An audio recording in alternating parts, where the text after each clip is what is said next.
मुझे तो आपको देखना है, पापा को देखना है, भगवान की बनाई इस खूबसूरत दुनिया को देखना है। माँ, ये दुनिया अब इतनी खूबसूरत नहीं रही। यहाँ हजारों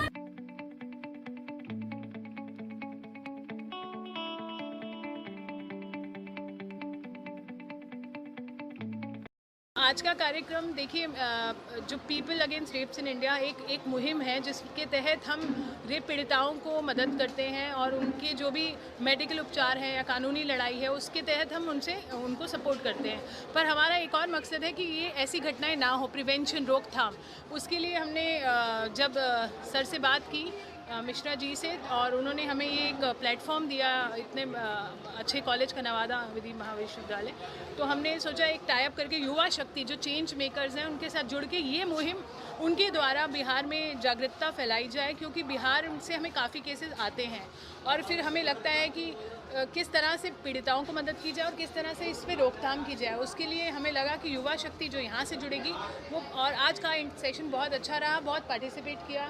सर बताएंगे आपको ज़्यादा, क्योंकि जो ऊर्जा हमें देखने को मिली, लगा कि चीज़ें बदलेंगी और यहीं से बदलेंगी मुझे लगता है। और हमारे साथ हमारे बिहार की टीम भी आई है, तबस्सुम जी हैं, नेहा जी हैं, तो लगातार इन मुद्दों पर काम कर रहे हैं बिहार में हमारे साथ। की धरती पर, भगवान बुद्ध की धरती पर मैडम योगिता जी का और इनकी संस्था के तमाम माननीय सदस्यों और सदस्याओं का हम नवादा विधि महाविद्यालय में स्वागत करते हैं, उनका अभिनंदन करते हैं। जिस टॉपिक को इन्होंने रखा और जिस टॉपिक का प्लेटफॉर्म इन्होंने चुना, उसका सीधा प्लेटफॉर्म युवा शक्ति से है। हमारे यहाँ सभी विद्यार्थी युवा की अवस्था में हैं, चाहे 3 इयर्स कोर्स हो चाहे 5 इयर्स कोर्स हो, वो और लीगल नॉलेज उनके पास है। चूँकि ये जो अवेयरनेस सरकार चला रही है या जिस कोर्ट के माध्यम से लीगल अवेयरनेस का कार्यक्रम चलाया जा रहा है, उसमें जो चीज़ें हैं वो हमारे विद्यार्थी अहम भूमिका समाज में अदा करेंगे। समाज में उसकी अहम भूमिका होगी, क्योंकि वो लीगली भी साउंड करेंगे।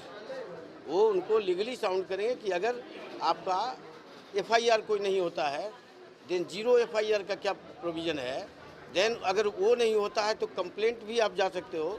सपोज कि किसी पुलिस अफसर के वार्ड्स के द्वारा कोई घटना घटी है और वो लोकली इनहेबिटेंट है, वो किसी जनरल पब्लिक का वो नहीं ले रहे हैं FIR, देन क्या होगा तो वो बताएंगे कि कंप्लेंट केस भी होता है जो कोर्ट में होगा, जो किसी की प्रभाव में नहीं रुकेगा। तो हमारे जब लॉ के जो विद्यार्थी, लॉ के शिक्षक, लॉ कर्मी जब इस बात को, हाँ, जब इस किताब को, ये किताब हमारे विद्यार्थियों में बांटा गया है और इसमें डिटेल्स में विवरण है, तो मैं ये बता रहा था कि जब वो आम जनता को ये मालूम हो कि जब किसी बड़े अधिकारी के वार्ड्स के द्वारा क्राइम किया जाता है और उसकी क्राइम प्रिवेंशन में तुरंत बड़े बड़े लोग का इंटरवेंस हो, तो हमारे लिए न्यायपालिका खड़ी रहती है और कंप्लेंट केस जुडिशरी में होती है। ये जानकारी हमारे लीगल स्टूडेंट, हमारे लॉ के विद्यार्थी उनको फोर्सफुली देंगे।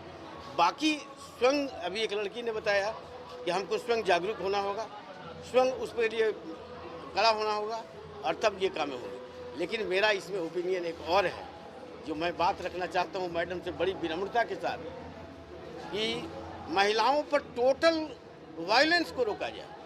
सेक्सुअल वायलेंस एक पार्ट है जो इक्वली लड़के लड़की लगभग मोर और लेस इफेक्ट करते हैं।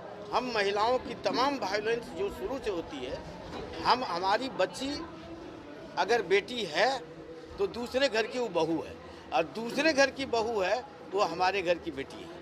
तो अगर इस तरह से, तो इसमें खाली युवा शक्ति सेक्सुअल वायलेंस को रोकेगा, लेकिन महिलाओं पर जो रोकथाम होगा उसमें वृद्ध शक्ति, समझदार शक्ति, युवा शक्ति, प्रशासन और सारी शक्तियां जब लगेगा तो टोटल वायलेंस महिलाओं पर खत्म हो जाएगा। इन्हीं के साथ हम आगे काम करते रहेंगे।